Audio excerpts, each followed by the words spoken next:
Magandang tanghali mga idol. Oras na po ng break time mga idol. Bali, may kunting real talk lang ako mga idol. Sa sarili ko, sa mga anak ko, o kahit sino sa inyo, may real talk lang ako. Ito tungkol ito sa pagbablog ko. Hindi ko alam kung susukuhan ko ba ito ano. Kasi sabi ko sa sarili ko, kung susukuhan ko man ito, kawawa naman yung naisip kong tulungan. Yun ang ano ko eh. Kasi minsan umabot ako ng alas 12 ng alauna, pag-engage, pag-reply ng mga comment sa akin. Natural na, di ba, yung replyan mo? Ganun. Dahil ako, pagdating sa engagement, magaling ako dyan. Pero kahit napupuyat ako, okay lang sa akin yan. Minsan, sa mga anak ko naman, hindi naman nakakaintindi sa akin mga anak ko kahit natapakapuwet sa daw papa, gano'n. Imbis silang pinapatulog ko, ako tuloy pinapatulog.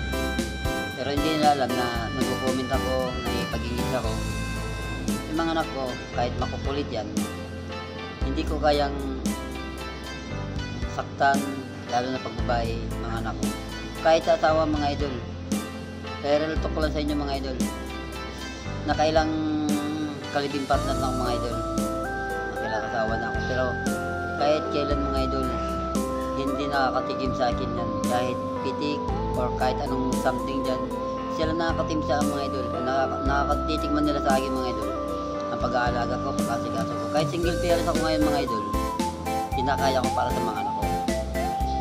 Inalagaan ko, inasikaso ko. Kaya minsan nalilit ako sa trabaho dahil sa gusto ko, pag umalis ako, napapakain ko mga anak ko hanggang tanghali sila ang pagkain nila. Kasi pagdating sa gabi, ako na naman ang mag-asikaso. Kahit makukulitin mga idol, hindi ko kayang saktan yan si mga bata pa. Tsaka kahit malaki na, kasi pag saktan mo yung bata mga idol, magtatanim ng galit yan tayo.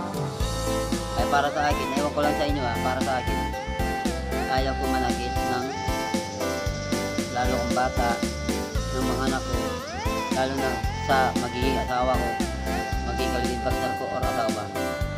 Kung sakali na magloko sa akin ulit yung magiging asawa ko, hayaan ko, diba? Ganun lang naman yan eh. Kaysa naman magloko yung asawa mo, tapos gagawa ka ng hindi maganda, sino magpapasama? Diba?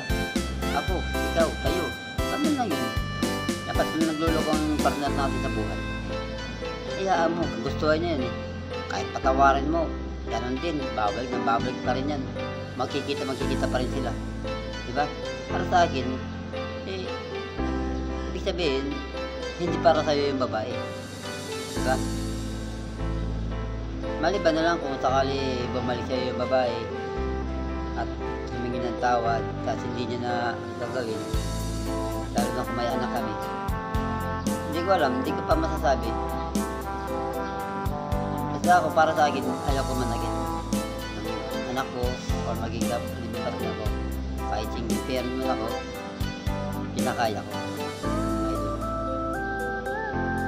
Kaya sana yung mga anak natin, huwag natin pababayaan. Mahalin natin ang gusto, kahit pasaway, mahalin natin, huwag natin nasaktan. Yun lang ang real talk ko sa inyo mga idol. See you next vlog na lang mga idol. Sana may natutunan kayo. Pag-share na itong video at para pagdating ng araw din yung pinapangarap ko na makatulong sa mga may hirap. Yun lang mga idol. See you next vlog na lang. Thank you very much. Ingat tayo palagi. God bless you. Bye bye.